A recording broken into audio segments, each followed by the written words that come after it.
الحمد لله وحده والصلاة والسلام على من لا نبي بعد أما بعد فأعوذ بالله من الشيطان الرجيم بسم الله الرحمن الرحيم ولقد بعثنا في كل أمة رسولا أن اعبدوا الله واجتنبوا الطاغوت الآية وقال النبي صلى الله عليه وسلم لا تحاسدوا ولا تباغزوا ولا تدابروا وكونوا عباد الله إخوانا كما أمركم المسلم أخو المسلم সমবেত মুসলিম সমাজ প্রশংসা মাত্রই সেই মহান আল্লাহ সুবহানাহু ওয়া তাআলা নিবৃত্তে যে মহান আল্লাহ সুবহানাহু ওয়া তাআলা আজ আমাদেরকে এই পবিত্র জুমা মসজিদে একত্রিত হওয়ার তৌফিক দান করেছেন তাই তেনার সংক্ষিপ্ত প্রশংসায় আমরা বলি আলহামদুলিল্লাহ।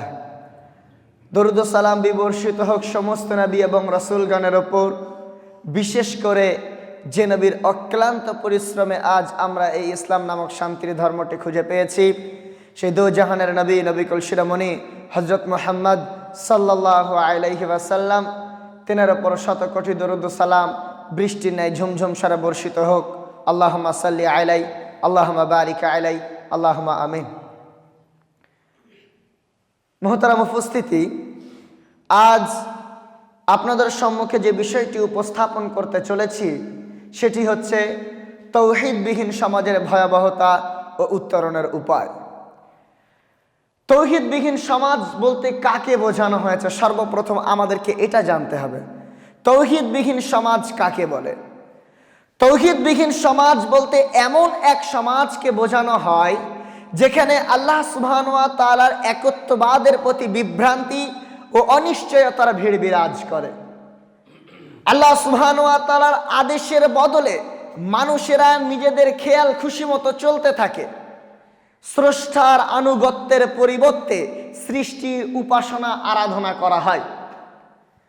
এই ধরনের সমাজে ন্যায়ের মানদণ্ড হয় শক্তি ও স্বার্থ, মুছে যায় হালাল ও হারামের সীমারেখা, নৈতিকতা হারিয়ে যায় সুবিধার ভিড়ে।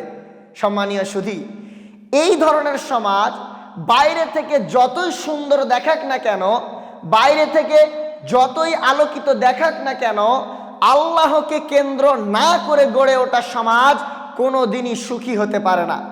এর ভিতরে থাকে আর্থিক ভয়াবহতা এবং বিভিন্নভাবে অশ্লীলতা, বেহায়ামু, নোংরামু। তৌহিদবিহীন সমাজ এর ভয়াবহতা সম্পর্কে জানতে গেলে আমাদেরকে পিছনের দিকে ফিরে যেতে হবে। আল্লাহ সুবহানাহু ওয়া তাআলা এই সমাজের বুকে তৌহিদকে প্রতিষ্ঠা করার জন্য যুগে যুগে অনেক নবী এবং রাসূলগণদেরকে প্রেরণ করেছেন।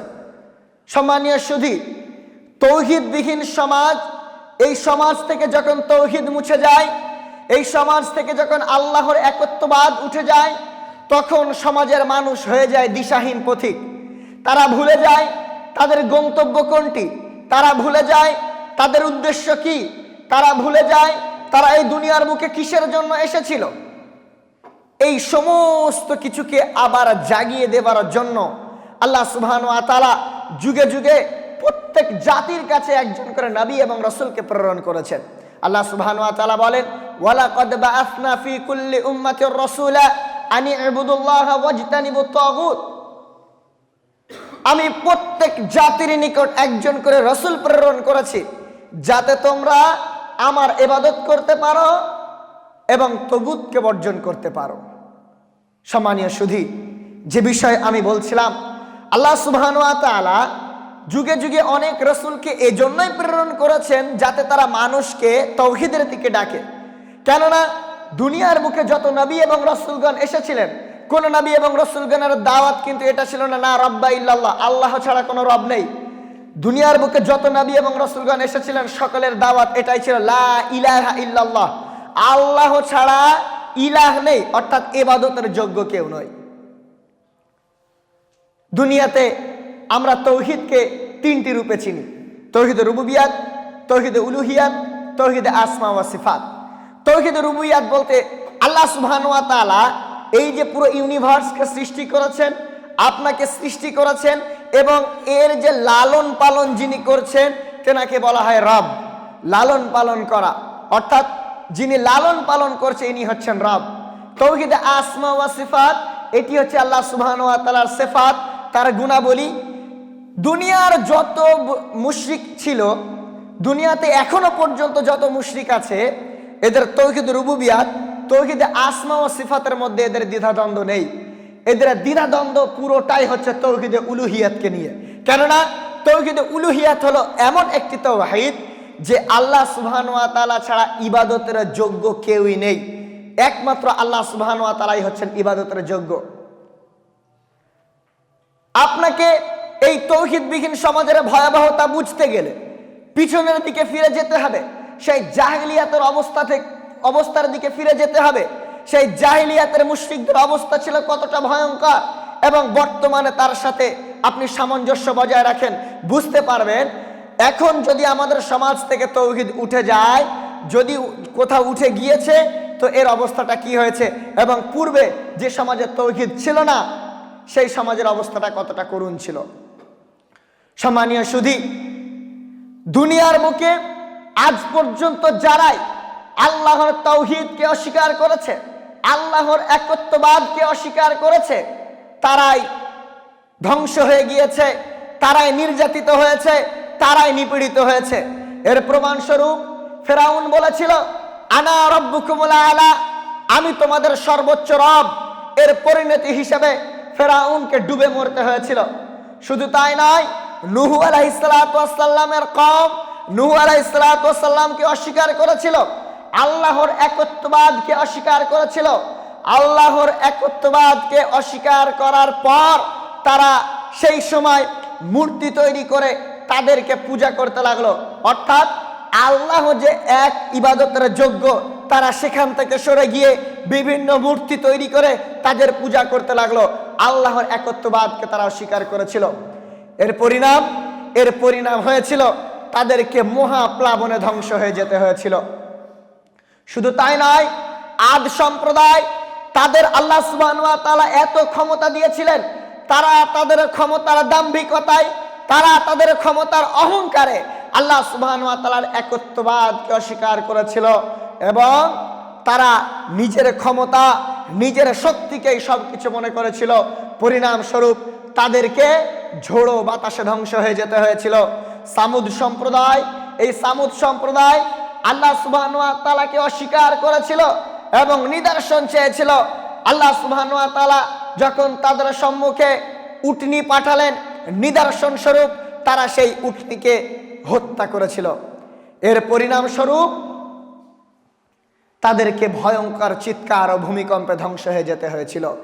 শুধু তাই নয়, সিলসিলা আরো আগে বাড়ুন। নমরুজ বলেছিল, আমি তোমাদের প্রভু, আমি মৃত্যু দিই, আমি হায়াত দিই, আমি জীবিত করি, আমি মৃত করি। ফেরাউনে নমরুজের এই কথার পরিপ্রেক্ষিতে 400 বছর ধরে একটা মাছির মাধ্যমে তাকে ডুকরে ডুকরে মরতে হয়েছিল। সম্মানীয় সুধী, আল্লাহ সুবহানাহু ওয়া তাআলা কোন জাতিকেই এমনি এমনি ধ্বংস করে দেন না। আল্লাহ সুবহানাহু ওয়া তাআলা বলছেন, যালিকা আল্লাম ইয়াকুর রাব্বুকা মুহলিকাল কুরা বিজুলমি ওয়া আহলুহা গাফিলুন, আমি কোন জনপদকে এমনি এমনি ধ্বংস করে দিই না যতক্ষণ না পর্যন্ত তারা সতর্ক প্রাপ্ত হয়। সম্মানীয় সুধী, আল্লাহ সুবহানাহু ওয়া তাআলার একত্ববাদকে দুনিয়ার বুকে যারা অস্বীকার করেছে তারা ধ্বংস হয়েছে, তারা নির্যাতিত হয়েছে, তারা নিপীড়িত হয়েছে। যদি সমাজে তাওহীদ না থাকে, যদি সমাজে আল্লাহর একত্ববাদ না থাকে, তাহলে এই সমাজের ভয়াবহ অবস্থাটা কি হতে পারে? সম্মানীয় সুধী, যে সমাজে তাওহীদ নেই, যে সমাজে আল্লাহর একত্ববাদ নেই, সে সমাজের শক্তিশালীরা যারা দুর্বল তাদেরকে পিষে ফেলে, যেমন ভাবে জাহিলিয়াতের জামানায় হয়েছিল এবং বর্তমান সমাজেও। যাদের ক্ষমতা আছে, যাদের ধন সম্পদ আছে, তারা গরিবদেরকে মানুষ মনে করে না। যেমন ভাবে পূর্বের জামানাতে হয়েছিল, যারা শক্তিশালী ছিল তারা যারা দুর্বল তাদেরকে পিষে ফেলতো, তাদের উপর অত্যাচারের স্টিম রুলার চালাতো।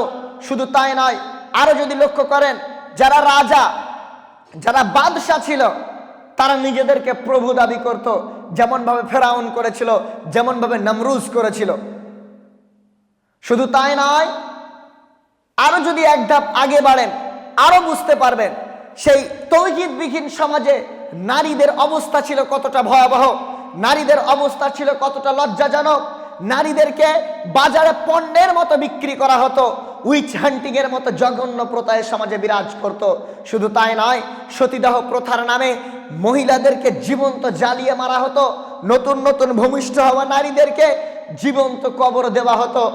সারা পৃথিবীতে নারীদের সাথে জানোয়ারের মতো ব্যবহার করা হতো। এরপর আসলো ইসলাম, তৌহিদের এক নবজাগরণের সবুজ সুধা নিয়ে, যেখানে আল্লাহ সুবহানাহু ওয়া তাআলা স্পষ্টভাবে বলে দিলেন, ওয়া'বুদুল্লাহা ওয়া লা তুশরিকু বিহি শাইয়্যান ওয়া বিল ওয়ালিদাইনি ইহসানা ওয়া বিদিল কুরবা ওয়াল ইয়াতামা ওয়াল মাসাকিন ওয়াল জারি যিল কুরবা ওয়াল জারিল জুনুবি ওয়াস সাহিবি বিল জামবি ওয়া ইবনাস সাবিল ওয়া মা মালাকাত আইমানুকুম ইন্নাল্লাহা লা ইউহিব্বু মান কানা মুখতালান ফখুরা। তোমরা এক আল্লাহ সুবহানাহু ওয়া তাআলার ইবাদত করো, তার সাথে কাউকে শরীক করো না, পিতামাতার সাথে সৎ ব্যবহার করো, নিকট আত্মীয় দূরবর্তী আত্মীয়দের সাথে তোমরা সৎ ব্যবহার করো, ইয়েতিম মিসকিনদের সাথে তোমরা সৎ ব্যবহার করো। মনে রেখো, আল্লাহ সুবহানাহু ওয়া তাআলা অহংকারী ও দাম্ভিকদেরকে পছন্দ করেন না। শুধু তাই নয়, রাসূল সাল্লাল্লাহু আলাইহি ওয়াসাল্লাম বলেন, লা তাহাসাদু ওয়া লা তাবাগাজু ওয়া লা তাদাবারু ওয়া কুনু ইবাদাল্লাহি ইখওয়ানা কামা আমারাকুম আল মুসলিমু আখুল মুসলিম। রাসূল সাল্লাল্লাহু আলাইহি ওয়াসাল্লাম বললেন, তোমরা একে অপরের সাথে ঝগড়া করো না, হিংসা বিদ্বেষ পোষণ করো না, একে অপরকে ঘৃণা করো না। আল্লাহর বান্দাগণ, তোমরা পরস্পর ভাই ভাই হয়ে থাকো, যেমন ভাবে আল্লাহ সুবহানাহু ওয়া তাআলা তোমাদেরকে আদেশ করেছেন। কুল্লু মুসলিম আখুল মুসলিম, প্রত্যেক মুসলিম হলো মুসলিমের ভাই। বড় দুঃখ লাগে, আজ এই সমাজ থেকে আল্লাহর একত্ববাদ উঠে যাবার কারণে, রাসূলুল্লাহ সাল্লাল্লাহু আলাইহি ওয়াসাল্লামের সুন্নাহ বাস্তবায়ন না হওয়ার কারণে এই সমাজের অবস্থা অত্যন্ত ভয়াবহ। আজ মুসলিম জাতি, যারা আমরা নিজেদেরকে মুসলিম বলে দাবি করি, তারাও আজ মেরি ক্রিসমাস বলে মানুষকে উইশ করে, শুভ দীপাবলি নামে মানুষকে উইশ করে। শুধু তাই নয়, হ্যাপি নিউ ইয়ার বলেও মানুষকে উইশ করে। আমি আপনাকে বলতে চাই, আদেও কি এগুলো, এই কাজগুলোকে ইসলামে বৈধ? ইসলাম কি আপনার জন্য পারমিশন দিয়েছে? এই সমস্ত কিছু হচ্ছে ইহুদিদের চক্রান্ত, যা মুসলিম সমাজকে তছনছ করে দিচ্ছে ভিতর থেকে। আজ আল্লাহ সুবহানাহু ওয়া তাআলার একত্ববাদকে ভুলে যাবার কারণে, তৌহিদ কি জিনিস ভুলে যাবার কারণে, তৌহিদের জ্ঞান না থাকার কারণে আমাদের সমাজের যুবকরা আজ ধ্বংসের পথে এগিয়েই চলেছে। সেখান থেকে ফিরে আসার জন্য যে মানসিকতা, যে চিন্তাধারা তাদের প্রয়োজন, সে চিন্তাধারা দেওয়ার লোকও তাদের কাছে নেই। আর যারা দিতে যাচ্ছে, তারা মার খেয়ে বাড়ি চলে আসছে, নতুবা স্বার্থের জন্য ফিরে আসছে। সম্মানীয় সুধী, আমরা বুঝতে পারলাম তৌহিদবিহীন সমাজের কতটা ভয়াবহতা। এরপর আমাদেরকে জানতে হবে, এই তৌহিদবিহীন সমাজ থেকে উত্তরণ হবার কারণ কি? এই তৌহিদবিহীন সমাজ থেকে বেরিয়ে এসে তৌহিদ ভিত্তিক সমাজ আমরা কিভাবে গঠন করব?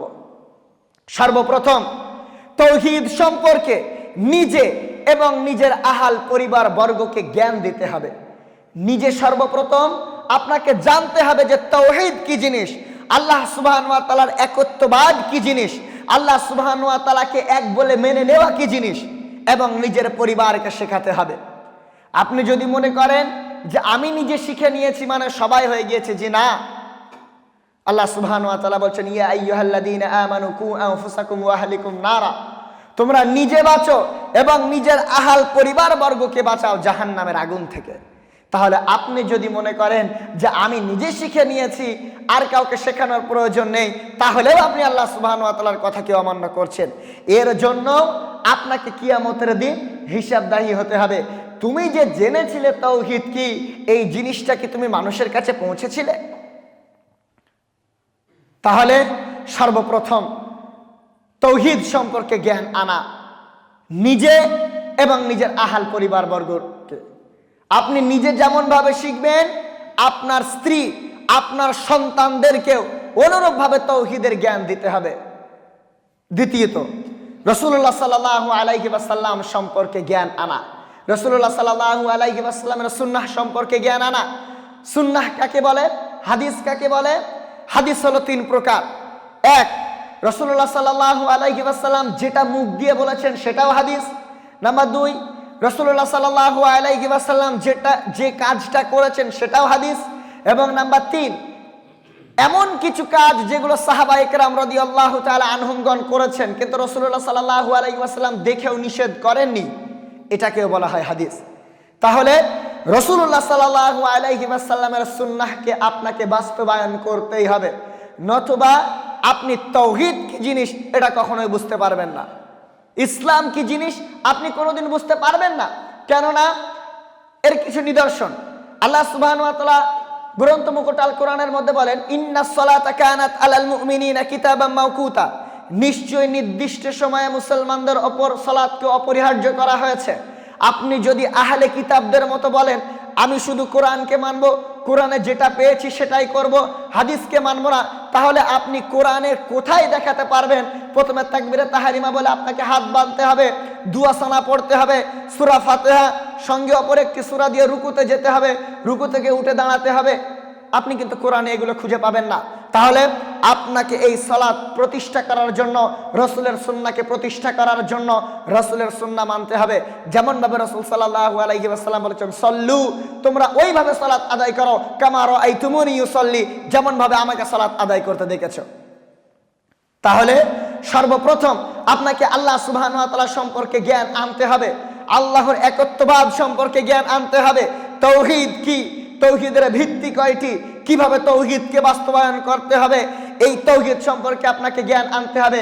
দ্বিতীয়ত, এই তাওহীদকে বাস্তবায়ন করার জন্য রাসূলুল্লাহ সাল্লাল্লাহু আলাইহি ওয়াসাল্লামের সুন্নাহ হচ্ছে সবথেকে বড় হাতিয়ার।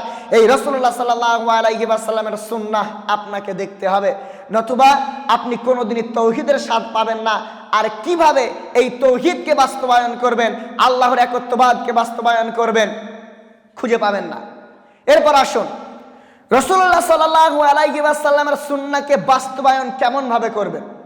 নিজের মতো রাসূলুল্লাহ সাল্লাল্লাহু আলাইহি ওয়াসাল্লাম যা বলেছেন আপনি নিজের মতো ব্যাখ্যা করে কাজ করবেন? জি না। রাসূলুল্লাহ সাল্লাল্লাহু আলাইহি ওয়াসাল্লামকে সালাফে সালিহিনগণ যেমন ভাবে অনুসরণ করেছেন আপনাকেও তেমন ভাবে অনুসরণ করতে হবে। অর্থাৎ আপনি একটা কোরআনের আয়াত নিলেন, নিয়ে নিজের মতো ব্যাখ্যা করে দিলেন, দিয়ে তার প্রতি আমল করলেন, এটা তো চলবে না। আপনাকে দেখতে হবে এই আয়াতের পরিপ্রেক্ষিতে সাহাবায়ে কেরাম রাদিয়াল্লাহু তাআলা আনহুমগণ কেমন ভাবে আমল করেছেন। রাসূলুল্লাহ সাল্লাল্লাহু আলাইহি ওয়াসাল্লামের নিকটতম সবথেকে প্রিয় বন্ধু যারা, সেই সাহাবায়ে কেরাম রাদিয়াল্লাহু তাআলা আনহুমগণ, তারা কেমন ভাবে এটার প্রতি আমল করেছেন, কেমন ভাবে এটাকে বাস্তবায়ন করেছেন, কেমন ভাবে এটাকে তুলে ধরেছেন, আপনাকে সেটা দেখতে হবে। আপনি যদি মনে করেন আমি কোরআন থেকে আয়াত নিলাম, হাদিস পড়লাম, হাদিস পড়ে নিজের মতো ব্যাখ্যা করে আমল করলাম, আপনি ওই বিভ্রান্তির মধ্যেই থেকে যাবেন। সঠিক পথ, সঠিক তাওহীদের স্বাদ আপনি পাবেন না। আমরা কেন সাহাবাদেরকে অনুসরণ করব? রাসূলুল্লাহ সাল্লাল্লাহু আলাইহি ওয়াসাল্লামের সবথেকে নৈকট্য বন্ধু যারা, যারা রাসূলুল্লাহ সাল্লাল্লাহু আলাইহি ওয়াসাল্লামকে জীবনে একবার হলেও দেখেছেন, ঈমানের হালাতে মৃত্যুবরণ করেছেন, তাদেরকেই তো আমরা সাহাবা বলি। আমি আপনার সাথে কথা বলছি, আপনি আমার সামনে থেকে যতটা বুঝতে পারবেন, এখান থেকে যদি নয়াবস্তি ওই মাসিয়া বাজারে একজন থাকে, সে কি আমার কথা সেইভাবে বুঝতে পারবে? তাহলে রাসূলুল্লাহ সাল্লাল্লাহু আলাইহি ওয়াসাল্লামকে মানার ক্ষেত্রে যারা সব থেকে বেশি তৎপর ছিল, রাসূলুল্লাহ সাল্লাল্লাহু আলাইহি ওয়াসাল্লামকে বোঝার ক্ষেত্রে যারা সর্বদা রাসূলুল্লাহ সাল্লাল্লাহু আলাইহি ওয়াসাল্লামের দরবারে পড়ে থাকতো, তারা হচ্ছে সাহাবায়ে কেরাম রাদিয়াল্লাহু তাআলা আনহুমগণ।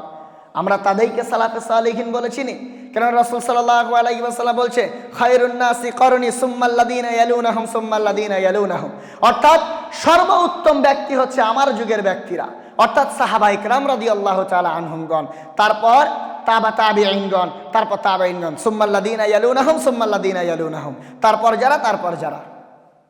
তাহলে সর্বপ্রথম আপনি যখন আল্লাহর একত্ববাদ সম্পর্কে জ্ঞান আনছেন, তারপর সেটাকে বাস্তবায়ন করার জন্য রাসূল সাল্লাল্লাহু আলাইহি ওয়াসাল্লামের সুন্নাহকে আঁকড়ে ধরছেন, নিজের মতো করে রাসূলের সুন্নাহকে আঁকড়ে ধরলে হবে না।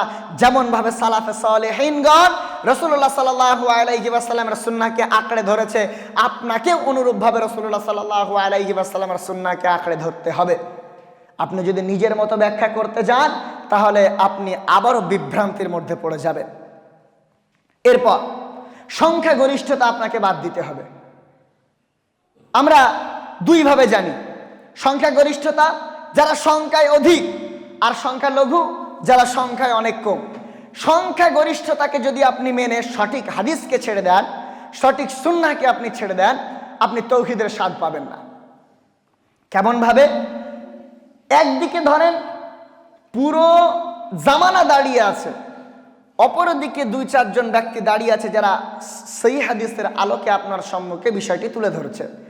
আপনি যদি এই মুহূর্তে এই কথা বলেন যে এখানে এতজন ব্যক্তি ভুল বলছে আর এই 2-3 জন ব্যক্তি এরা ঠিক বলছে, এই বলে যদি আপনি ওই সংখ্যাগরিষ্ঠতার উপর ভিত্তি করে সংখ্যাগরিষ্ঠর দিকে চলে যান, তাহলে আপনি কোনো দিনই সঠিক জিনিসকে এটা পাবেন না। যদি আপনি সংখ্যাগরিষ্ঠর উপরেই বিশ্বাস করেন, তাহলে রাসূলুল্লাহ সাল্লাল্লাহু আলাইহি ওয়াসাল্লাম যখন মক্কার অলিতে গলিতে ইসলামের দাওয়াত দিচ্ছিল, পুরো মুশরিকিনা মক্কার আইতে একদিকে ছিল, রাসূলুল্লাহ সাল্লাল্লাহু আলাইহি ওয়াসাল্লাম গুটি কতক সাহাবাদেরকে নিয়ে একধারে ছিলেন, তাহলে আপনি রাসূলুল্লাহ সাল্লাল্লাহু আলাইহি ওয়াসাল্লামের কথাটা মানলেন কেন? কারণ আপনি জানেন যে রাসূলুল্লাহ সাল্লাল্লাহু আলাইহি ওয়াসাল্লাম এনার সম্পর্কে আল্লাহ সুবহানাহু ওয়া তাআলা সার্টিফিকেট দিচ্ছেন, লাকাদ কানা লাকুম ফি রাসূলিল্লাহি উসওয়াতুন হাসানা, নিশ্চয়ই রাসূলের মধ্যে রয়েছে তোমাদের জন্য উত্তমতম আদর্শ। এবং আল্লাহ সুবহানাহু ওয়া তাআলা আরো বলছেন, ওয়ামা আরসালনাকা ইল্লা রাহমাতাল লিল আলামিন, আমি রাসূলুল্লাহ সাল্লাল্লাহু আলাইহি ওয়াসাল্লামকে উভয় জাহানের রহমত স্বরূপ প্রেরণ করেছি।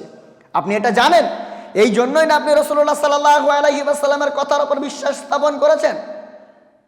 তাহলে সেই 1450 বছর পূর্বে থাকা ব্যক্তি রাসূলুল্লাহ সাল্লাল্লাহু আলাইহি ওয়াসাল্লামের কথা যদি আপনি বিশ্বাস করেন, আজ এই জামানায় দাঁড়িয়ে সেই রাসূলুল্লাহ সাল্লাল্লাহু আলাইহি ওয়াসাল্লামের সুন্নাহকে যখন কেউ আপনার সম্মুখে পেশ করছে, আপনি তার কথাটা কেন অস্বীকার করছেন?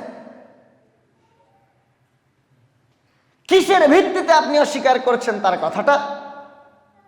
তাহলে সংখ্যাগরিষ্ঠতা থেকে বেঁচে থাকতে হবে। যদি আপনি সংখ্যাগরিষ্ঠের উপর ভিত্তি করে ইসলামকে বোঝার চেষ্টা করেন, তাহলে আপনি আল্লাহর একত্ববাদ কি জিনিস আর এই সমাজে তৌহিদ প্রতিষ্ঠা করা কি জিনিস, এই জিনিস আপনি বুঝতে পারবেন না। এরপর আসুন, ইসলামের মূল উৎসকে গ্রহণ করা। ইসলামের মূল উৎস কি? রাসূল সাল্লাল্লাহু আলাইহি ওয়াসাল্লাম বলছেন, তারাকতু ফীকুম আমরাইন লান তাযিল্লু মা তামাসসাকতুম বিহিমা কিতাবাল্লাহি ওয়া সুন্নাতে রাসূল, আমি তোমাদের মাঝে 2টি জিনিসকে ছেড়ে যাচ্ছি, যতদিন পর্যন্ত তোমরা এই 2টি জিনিসকে আঁকড়ে ধরে থাকবে ততদিন পর্যন্ত তোমরা পথভ্রষ্ট হবে না। 1, আল্লাহ সুবহানাহু ওয়া তাআলা কোরআন, এবং 2, রাসূলুল্লাহ সাল্লাল্লাহু আলাইহি ওয়াসাল্লামের সুন্নাহ। এখন আপনি যদি আহলে কিতাবদের মতো বলেন যে আমি শুধুমাত্র কোরআন মানব, হাদিস মানব না, তাহলে তো আপনি ইসলামের একটা উৎসকে ছেড়ে দিচ্ছেন। তাহলে ইসলামের যে মূল উৎস, এই উৎস যদি আপনি ছেড়ে দেন, তাহলে আপনি কিভাবে বুঝবেন যে আল্লাহ দুনিয়ার বুকে আপনাকে কিসের জন্য পাঠিয়েছে এবং কেন পাঠিয়েছে? আর যদিও বা আপনি বুঝে যান, তাহলে আপনি সেটা কিভাবে বাস্তবায়ন করবেন? আপনার কাছে এর কোনো উত্তর আছে? আপনার কাছে এর কোনো উত্তর নেই সম্মানীয় সুধী। অতএব আপনাকে খেয়াল রাখতে হবে, আপনি যখনই আল্লাহ সুবহানাহু ওয়া তাআলার একত্ববাদ সম্পর্কে জানলেন, এই একত্ববাদকে বাস্তবায়ন করার জন্য সাহাবা ইকরাম রাদিয়াল্লাহু তাআলা আনহুমগণ কেমনভাবে রাসূলুল্লাহ সাল্লাল্লাহু আলাইহি ওয়াসাল্লামকে অনুসরণ করেছেন তা আপনাকে খেয়াল রাখতে হবে। এবং সংখ্যাগরিষ্ঠতায় আপনাকে বিশ্বাস করলে হবে না, আপনাকে দেখতে হবে কোরআন এবং সুন্নাহ আপনাকে কোন দিকে নিয়ে যাচ্ছে। যদি আপনি মানুষের মন রাখতে গিয়ে, যদি আপনি মানুষের অন্তর যাতে না ভেঙে যায় এই দেখতে গিয়ে সংখ্যাগরিষ্ঠের উপর বিশ্বাস করে নেন, তাহলে আপনি ওই যে তাওহীদ থেকে বিচ্যুতি হওয়ার যে একটা নরম পন্থা, তার দিকে আপনি এগিয়ে গেলেন। এবং ইসলামের মূল উৎসকে গ্রহণ করা, সর্বোপরি আপনাকে ইসলামী শিক্ষা গ্রহণ করতে হবে। ইসলামী শিক্ষা যদি আপনি গ্রহণ না করেন, তাহলে ইসলাম যা আপনার দিন, এই দিন আপনাকে কি বলেছে আপনি বুঝতে পারবেন না। যেমনভাবে হাদিস মানার ক্ষেত্রে যারা আলেম ওলামা, যারা মাদ্রাসাতে পড়াশোনা করে, এরা হাদিস মানার ক্ষেত্রে, হাদিস পড়ার ক্ষেত্রে উসুলে হাদিসকে খুব প্রাধান্য দেয়। কারণ তারা জানে উসুলে হাদিস যদি আপনি না পড়ি, তাহলে আমি জয়ীফ হাদিসকে সহি বলে চালিয়ে দেব, শায হাদিসকে সহি বলে চালিয়ে দেব, কোনটা মুতাওয়াতির, এই সমস্ত বিষয় আপনাকে জানতে হবে। আর এগুলো তখনই জানতে পারবেন যখন আপনি ইসলামী শিক্ষায় শিক্ষিত হবেন। এই ইসলামী শিক্ষা যদি আপনার মধ্যে না থাকে, আপনি আল্লাহ সুবহানাহু ওয়া তাআলা সম্পর্কে বুঝতে পারবেন না, রসুল সম্পর্কে বুঝতে পারবেন না। সাহাবায়ে কেরাম রাদিয়াল্লাহু তাআলা আনহুমগণ যখন কোরআন তেলাওয়াত হতো তখন তারা কেঁদে ফেলতেন। কিসের জন্য? কারণ তারা ওই আয়াতের পরিপ্রেক্ষিতে আল্লাহ সুবহানাহু ওয়া তাআলা কি বোঝাতে চেয়েছেন তারা অন্তর থেকে ফিল করত। রাসূল সাল্লাল্লাহু আলাইহি ওয়াসাল্লাম যখন হাদিস বর্ণনা করতেন, ওই হাদিসে আল্লাহ রাসূল সাল্লাল্লাহু আলাইহি ওয়াসাল্লাম কি বলেছেন তারা অন্তর থেকে ফিল করত, কারণ তাদের ভাষাই তো সেটা, তাদের মাতৃভাষাই সেটা। আপনার সম্মুখে আমি যখন বাংলা বলি, আপনি যেমন ভাবে বুঝতে পারেন, সাহাবায়ে কেরাম রাদিয়াল্লাহু তাআলা আনহুমদের সামনেও যখন আরবিতে বলা হতো, সাহাবায়ে কেরাম রাদিয়াল্লাহু তাআলা আনহুমগণ তেমন ভাবেই বুঝতে পারতেন। তাহলে আপনাকে ইসলামী শিক্ষায় শিক্ষিত হতে হবে, তবেই আপনি এই সমাজে তাওহীদ প্রতিষ্ঠা করতে পারবেন। নতুবা ওই হালকা চটি বই পড়ে যদি আপনি ইসলামের দাওয়াত দিতে যান, তাহলে দেখবেন বিপক্ষ যখন আপনাকে প্রশ্ন ছুড়ে দেবে, আপনি এর উত্তর আর দিতে পারবেন না। এক্ষেত্রে আপনি দুর্বল হয়ে পড়বেন। এবং আল্লাহ সুবহানাহু ওয়া তাআলার প্রিয় হতে হবে, আল্লাহ সুবহানাহু ওয়া তাআলার প্রিয় হতে হবে, আল্লাহ সুবহানাহু ওয়া তাআলার ভালোবাসা অর্জন করতে হবে। আপনি মনে করছেন যে আমি হারাম খাবো, আমি হারাম পথে চলবো, আমি হারাম উপার্জন করব, আর অন্য দিক থেকে আমি তাওহীদ একত্ববাদকে সমাজে প্রতিষ্ঠা করব, আল্লাহর প্রিয় হব, রাসূলের সুন্নাহকে বাস্তবায়ন করব। অসম্ভব বিষয়। আল্লাহ সুবহানাহু ওয়া তাআলা আপনাকে দুনিয়ার বুকে পাঠিয়েছেন এক নিরাট উদ্দেশ্য নিয়ে। আপনাকে এমনি এমনি আল্লাহ সুবহানাহু ওয়া তাআলা দুনিয়ার বুকে পাঠাননি। আল্লাহ সুবহানাহু ওয়া তাআলা বলছেন, ওয়ামা খালাকতুল জিন্না ওয়াল ইনসা ইল্লা লিয়াবুদুন, আমি মানব এবং জিন জাতিকে সৃষ্টি করেছি শুধুমাত্র আমারই ইবাদত করার জন্য। তাহলে আল্লাহ সুবহানাহু ওয়া তাআলা যখন আপনাকে সৃষ্টি করেছেন তার ইবাদত করার জন্য, আপনি যদি তাকে নাই চেনেন, তার সম্পর্কে জ্ঞানই না আনেন, তাহলে সেই আল্লাহ সুবহানাহু ওয়া তাআলা সম্পর্কে যদি আপনি ভালোভাবে না জানেন, তাহলে কি তার ইবাদত করতে আপনার ভালো লাগবে? দুনিয়াতে আপনি এমন কোনো ব্যক্তির জন্য কাজ করছেন, যদি আপনি তার আখলাক সম্পর্কে, তার চরিত্র সম্পর্কে না জানেন, তার সাথে আপনার কাজ করতে ভালো লাগবে?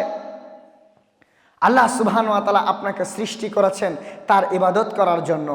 এই আল্লাহ সুবহানাহু ওয়া তাআলার প্রিয় না হতে পারলে আপনার মনে আল্লাহ সুবহানাহু ওয়া তাআলার কালাম ঢুকবে না। কেননা রাসূল সাল্লাল্লাহু আলাইহি ওয়াসাল্লাম বলছেন, মাইয়ুরিদিল্লাহু বিহি খায়রান ইউফাক্কিহু ফিদ্দীন, আল্লাহ সুবহানাহু ওয়া তাআলা যার ভালো চান তাকে এই ধর্মের তথ্য ও জ্ঞান দান করেন। তাহলে আপনি যদি মনে করেন যে আমি হারাম খাবো, হারাম পথে চলবো, আর আল্লাহ সুবহানাহু ওয়া তাআলা প্রিয় হয়ে যাব, তাহলে আপনার এটা ভুল ধারণা, আপনি এখনো বিভ্রান্তির মধ্যে আছেন। সম্মানীয় উপস্থিতি, যে কথা আমি বলতে চাই, তাওহীদবিহীন সমাজ যেটা আল্লাহ সুবহানাহু ওয়া তাআলাকে কেন্দ্র না করে গড়ে উঠেছে, বাইরে থেকে যতই আলোকিত দেখাক না কেন, বাইরে থেকে যতই ধনী মনে হোক না কেন, বাইরে থেকে যতই চাকচিক্য মনে হোক না কেন, শুনে রাখুন, এই দুনিয়ার জীবন আপনার জন্য সম্পূর্ণ বৃথা যদি আপনি এই দুনিয়ার বুকে আল্লাহর একত্ববাদকে মেনে নিয়ে তার উপর অবিচল না থাকতে পারেন। যেমনভাবে বর্তমান পরিস্থিতির দিকে যদি আপনি লক্ষ্য করেন, তাহলে স্পষ্ট হয়ে যাবে। আজ আপনি দেখুন, সর্ব জায়গায় মুসলিমরা নির্যাতিত, নিপীড়িত, লাঞ্ছিত। কিসের কারণে? এরা ইসলামের মূল উৎসকে ছেড়ে দিয়েছে, আল্লাহ সুবহানাহু ওয়া তাআলার কাছে কেঁদে কেঁদে চাওয়াকে ছেড়ে দিয়েছে। এমনকি সাহাবায়ে কেরাম রাদিয়াল্লাহু তাআলা আনহুমরা তাদের দৈনন্দিন জীবনে এমন অনেক কাজে রুটিন মাফিক করতেন আল্লাহর ইবাদতের ক্ষেত্রে। আজ আধুনিক বিশ্বে আমাদের সমাজে ইল্লা মাশাআল্লাহ কিছু ব্যক্তি আছে, তারা বাদে আমাদের যে দৈনন্দিন জীবনে 5 ওয়াক্ত সালাত, এই 5 ওয়াক্ত সালাত যা আমাদের উপর ফরজ করা হয়েছে, আমাদের উপর ওয়াজিব করা হয়েছে, এই 5 ওয়াক্তের সালাতকে আজ আধুনিক বিশ্বের মুসলিমরা টাইম মতো পড়ে না। টাইম মতো তো বাদই দিলাম, পড়েই না। তাহলে আপনি মনে করছেন আপনি আল্লাহর প্রিয় হবে? কিসের ভিত্তিতে আপনি প্রিয় হবেন?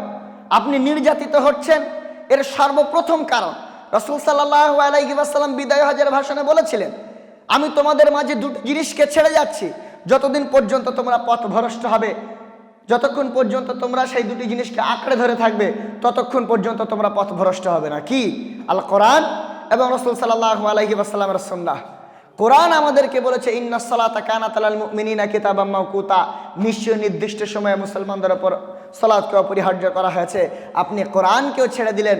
রাসূলুল্লাহ সাল্লাল্লাহু আলাইহি ওয়াসাল্লাম আপনাকে বলছে বুনিয়াল ইসলামু আলা খামসিন শাহাদাতি আল্লা ইলাহা ইল্লাল্লাহ ওয়া আন্না মুহাম্মাদান আবদুহু ওয়া রাসূলুহু ওয়া ইকামিস সালাহ ওয়া ইতাইজ যাকাত ওয়াল হজ্জিল বাইতি ওয়া সাওমি রমাদান। ইসলাম 5টি স্তম্ভের উপর প্রতিষ্ঠিত। তার মধ্যে এক, এ বাক্যের সাক্ষ্য দেবা যে আল্লাহ সুবহানাহু ওয়া তাআলা ছাড়া কোনো মাবুদ নেই। নাম্বার 2, সালাত। ইসলামের 5টি স্তম্ভের দ্বিতীয়তম স্তম্ভ হচ্ছে সালাত। এই স্তম্ভকেও আমরা ছেড়ে দিয়েছি। তাহলে আপনি ভাবলেন কি করে আপনি আল্লাহর কথাকে মানবেন না, রাসূলের সুন্নাহকে মানবেন না, আর আপনি এমনি সমাজে তাওহীদ প্রতিষ্ঠা করে দেবেন, আপনি শান্তিতে থাকবেন? সম্মানীয় সুধী, যে সমস্ত আলোকিত দিক আপনারা দেখতে পাচ্ছেন, এই সমস্ত কিছুই অন্ধকার যদি আপনি এর মধ্যে আল্লাহর একত্ববাদকে প্রতিষ্ঠা না করতে পারেন। দেখবেন যখন আপনার অন্তরে আল্লাহর একত্ববাদ থাকবে, তাওহীদ আপনার অন্তরে গেঁথে যাবে, আপনি যে কাজটাই করবেন তৃপ্তির সাথে করতে পারবেন, শান্তভাবে শান্তির সাথে করতে পারবেন। তাহলে তাওহীদবিহীন সমাজ বাইরে যতই আলোকিত দেখাক না কেন, এর ভেতরে থাকে এক আর্থিক অস্থিরতা এবং ভয়াবহ অন্ধকার। সম্মানীয় সুধী, এর থেকে উত্তরণের উপায় সর্বপ্রথম আমাদেরকে আল্লাহ সুবহানাহু ওয়া তাআলার একত্ববাদ সম্পর্কে গভীরভাবে জ্ঞান অর্জন করতে হবে, এবং এমন কাজ করলে হবে না যে কাজ পূর্বের কওমরা করেছে, করার কারণে ধ্বংস হয়ে গেছে। ইতিহাস থেকে শিক্ষা নিতে হবে যে তারা কি কাজ করার কারণে তারা ধ্বংস হয়ে গিয়েছিল, সেই কাজ থেকে আমাদের বেঁচে থাকতে হবে। যেমনভাবে ফেরাউন, নামরুজ, আদ, সামুদ, নূহ আলাইহিস সালামের কওম, তারা যেমনভাবে আল্লাহকে অস্বীকার করার কারণে, আল্লাহর একত্ববাদকে ছেড়ে দেওয়ার কারণে তারা ধ্বংস হয়ে গিয়েছিল, এমন ইতিহাস থেকে আমাদেরকে শিক্ষা নিতে হবে এবং আমরা যেন সেই কাজে এগিয়ে না যাই। এবং রাসূলুল্লাহ সাল্লাল্লাহু আলাইহি ওয়াসাল্লামের সুন্নাহ সম্পর্কে জানতে হবে, এবং জানার পরে যেমনভাবে সালাফে সালেহিনগণ রাসূলুল্লাহ সাল্লাল্লাহু আলাইহি ওয়াসাল্লামকে অনুসরণ করেছে, তেমনভাবেই আমাদেরকে অনুসরণ করতে হবে। সংখ্যাগরিষ্ঠতা থেকে বেঁচে থাকতে হবে এবং ইসলামী শিক্ষা আমাদের উপর অপরিহার্য। এবং শেষ, আল্লাহর প্রিয় হতে হবে। আল্লাহর প্রিয় যদি না হতে পারেন, তাহলে আপনার এই অন্তরে তাওহীদের সুধা, তাওহীদের ভালোবাসা কোনোদিনই ঢুকবে না। পরিশেষে আল্লাহর কাছে দোয়া করি, ওগো দয়াময়, তুমি আমাদের সকলকে তাওহীদ ভিত্তিক সমাজ গঠন করার তৌফিক দান করো, আমিন। হে আল্লাহ, তোমার একত্ববাদ সম্পর্কে পুঙ্খানুপুঙ্খভাবে জ্ঞান আনার তৌফিক আমাদের দান করো, আমিন। হে আল্লাহ, যতদিন দুনিয়ার বুকে জীবিত থাকবো যেন তোমারই পথে জীবিত থাকি, এবং যখন আমাদের মৃত্যু হবে যেন কালেমা লা ইলাহা ইল্লাল্লাহর সাথে সাথেই মৃত্যু হয়, আমিন। আল্লাহুম্মা সাল্লি আলা মুহাম্মাদিন ওয়া আলা আলি মুহাম্মাদ কামা সাল্লাইতা আলা ইব্রাহিম ওয়া আলা আলি ইব্রাহিম ইন্নাকা হামিদুম মাজিদ। আল্লাহুম্মা বারিক আলা মুহাম্মাদিন ওয়া আলা আলি মুহাম্মাদ কামা বারাকতা আলা ইব্রাহিম ওয়া আলা আলি ইব্রাহিম ইন্নাকা হামিদুম মাজিদ।